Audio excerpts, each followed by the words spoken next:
हाय दोस्तों, नमस्ते, प्रणाम। मैं रीना भार्गव, मेरे यूट्यूब चैनल में आप सभी का स्वागत है।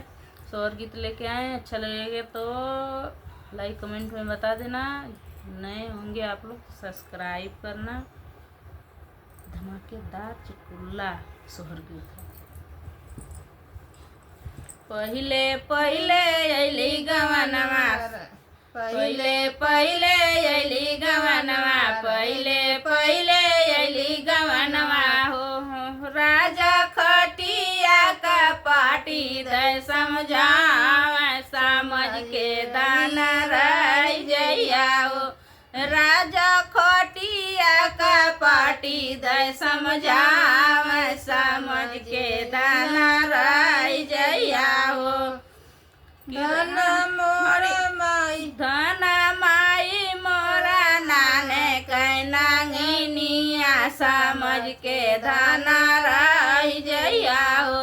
धन माले मोरे नाने कैनांगिनिया, समझ के धना रह जइया हो। दिया भर जाऊ दियनी, दिया भर पिसान दियनी, दिया भर पिसान दियनी हो। सासू बाबूरे के पतावा पर नमक दियनी, रोज से सयारे दियनी हो। कि सासू बाबूरे के पतावा पर नमक दियनी, रोज से सयारे दियनी हो।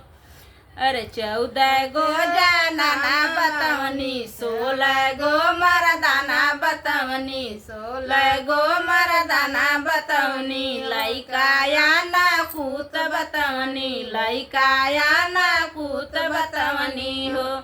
ए बउअर भोरे कर खवैया, हमर बूढ़ा उस बावन के धई दिया हो। ए बउअर भोरे कर खवैया, कर बूढ़ा कलेउआ के धई दिया हो।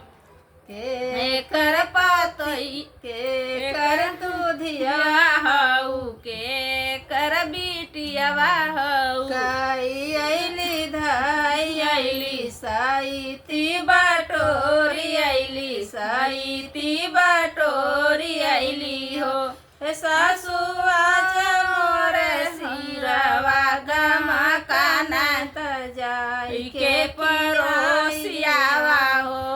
सासू आज मोरा सिरवा दमा काना त जाई के आयावा हो। सासू आज मोरा सिरवा दमा काना त जाई के खियायावा हो। के कर पतोया हऊ, के कर पतोया हऊ, के कर पतोया हऊ हो।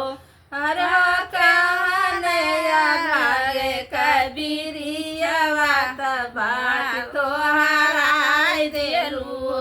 हर हो कहने भागे कतिरियावा त बाट तोहराय देलू हो।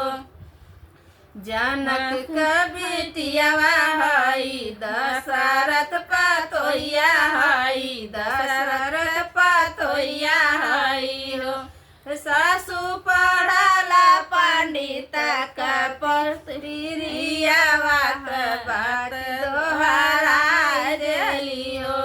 सासू पढ़ला पंडित का तिरियावा बात दोहराय देली हो।